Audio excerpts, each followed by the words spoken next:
Have you ever wondered what happens when the very values meant to bind a family together become twisted into chains?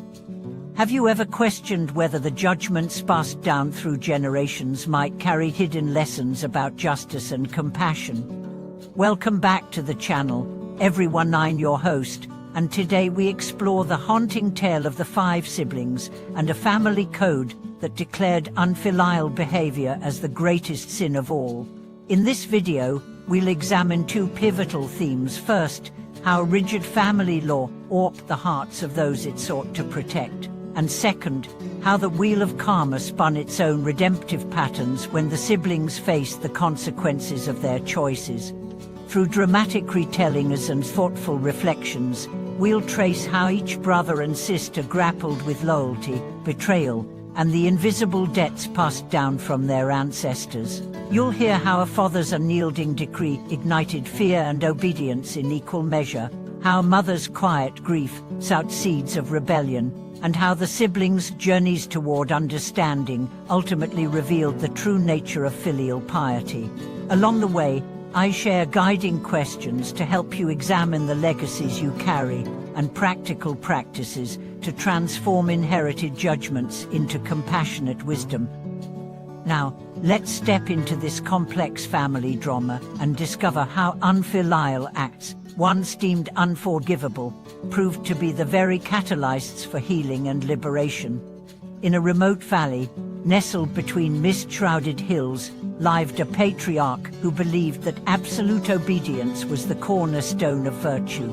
He inscribed on a heavy stone tablet a single decree: any child who defied his command, no matter the reason, would be cast out and deprived of the family's protection.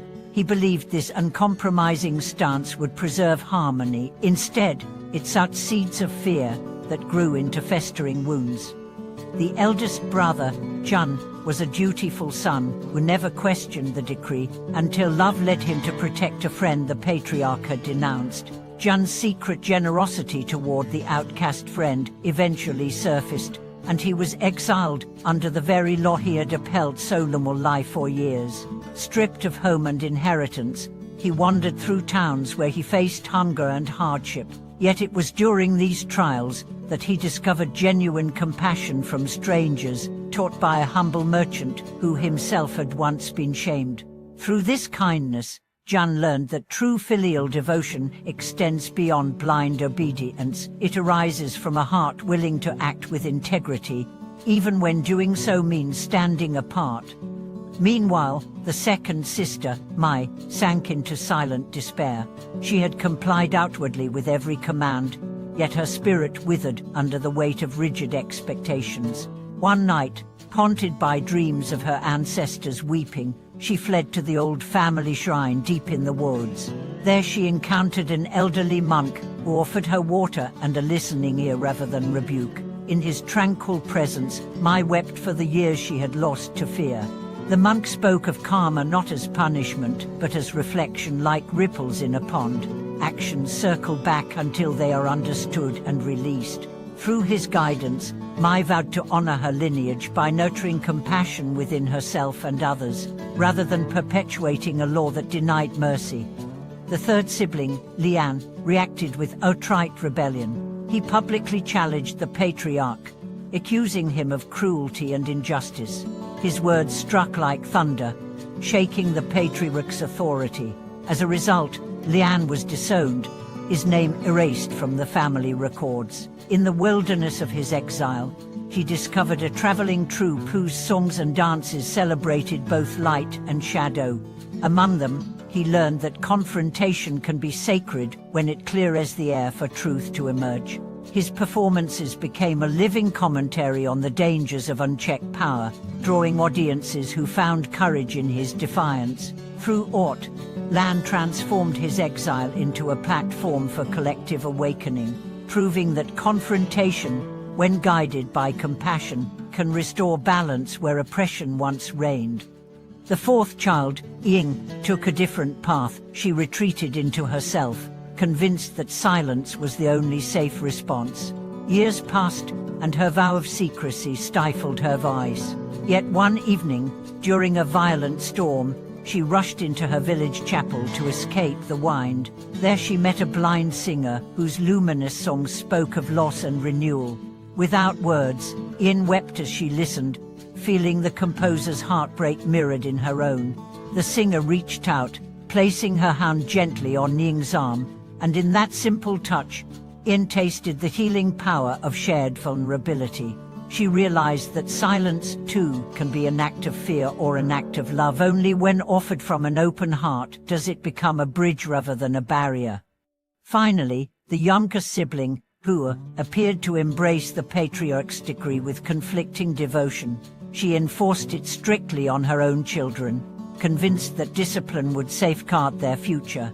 Yet when misfortune struck her family, illness, losses, and heartbreak, she discovered, amid her suffering, that harsh judgment repels support when it is most needed.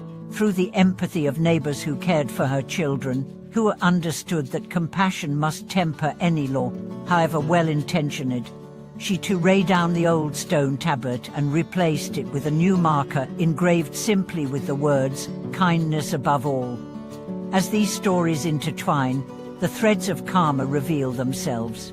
The patriarch, once unyielding, awakened to the pain his decree had caused. He began to weave mercy into his judgments. The siblings, each in their unique way, transformed exile into pilgrimage, rebellion into art, silence into presence, and rigidity into kindness. In doing so, they fulfilled the deepest intention of filial piety, not empty obedience, but honoring the living essence of family through love, compassion, and understanding.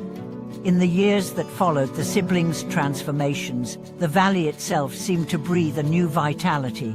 Fields once fallow began to yield abundant harvests, not merely because of improved farming techniques, but because the people worked the land with renewed generosity. Neighbors shared seeds freely, and communal granaries were stocked not by law but by the heartfelt will to care for one another. When the fifth sibling, Hua, invited Jun, the exile-turned-compassionate merchant, to help reorganize the village's distribution system, he insisted on teaching everyone the simple principle he had learned on the road. True abundance flows when each person gives what they can and receives what they need, without fear or shame. The change was subtle but deep. Arguments over scarce resources vanished, replaced by cooperative ventures that uplifted the entire community. As news of the valley's transformation spread, travelers and pilgrims began to stop by, curious about the miracle of the five. They brought questions not only about family laws but about how any community might break free from cycles of oppression, shame, and mistrust. Ying, once the silent daughter, found her voice leading open-air gatherings where she guided participants through meditative exercises in compassionate listening. In these sessions, people practiced speaking their grievances, while others simply reflected back their words with empathy, dissolving long-held resentment. As these rites of listening became celebrated lessons in the region, proof that when one hears another's pain without judgment, the old rigidities of past hurts begin to soften. Meanwhile, Lion's troupe evolved into a traveling theater devoted to moral parables. Scenes once steeped in rigid villainy were rewritten to reveal the humanity in every character. Audiences laughed and wept as characters who had once stood condemned found redemption through small acts of kindness. A baker offering bread to a stranger, a child refusing to hurl stones at a frightened dog. Lion's artistry reminded everyone that transformation is possible even for those who seem most lost. His performances closed each evening with a simple refrain sung by the cast: "Every debt is just a lesson in disguise," a line that became a new proverb across neighboring villages. Mai, the sister who once fled to the forest shrine, established a small retreat where families could come to restore fractured relationships. She designed simple rituals, lighting incense together, speaking aloud the qualities they wished to cultivate in each other. then planting a sprig of bamboo to symbolize resilience and growth. Couples whose bonds had frayed would leave feeling as though their roots had been rained. Parents burdened by guilt found relief in acknowledgement as spoken in safe space, and children were emboldened to express their needs without fear of reprisal. What began as a personal healing journey became a model for intergenerational restoration, demonstrating that compassion can rewrite cultural scripts of blame and punishment. The patriarch himself, aged and reflective, spent his final years not on a stone tablet of decrees, but at the edge of the communal garden, digging, planting, and watering alongside those he once judged most harshly. He spoke little, but his presence spoke volumes. He no longer bore the weight of righteousness, but carried the ease of one who has learned mercy. In his last act, he commissioned a simple plaque in the village square, engraved not with laws but with one word: remember. Its purpose was clear: to prompt each passerby to pause and consider how their actions today might echo in the hearts of those they love, and how every moment offers the chance to choose understanding over condemnation. As you reflect on this story, consider the hidden codes that shape your own family or community. What decrees, spoken or unspoken, have guided behavior, perhaps at the cost of connection? Which patterns of judgment or silence have been passed down through generations, and how might they be transformed through acts of empathy, listening, and generosity? Each of us carries the legacy of our predecessors, yet we also hold the power to redirect its course by choosing compassion in moments both ordinary and profound. May the tale of these 5 siblings inspire you to examine the laws you live by, to recognize when kindness must temper justice, and to remember that our greatest inheritance is not the material wealth we accumulate, but the capacity to forgive, to heal, and to love without condition. Thank you for watching this video. If this story has stirred insights for you, please share them in the comments below. Don't forget to subscribe and like to support the channel, and may your own journey be guided by kindness above all.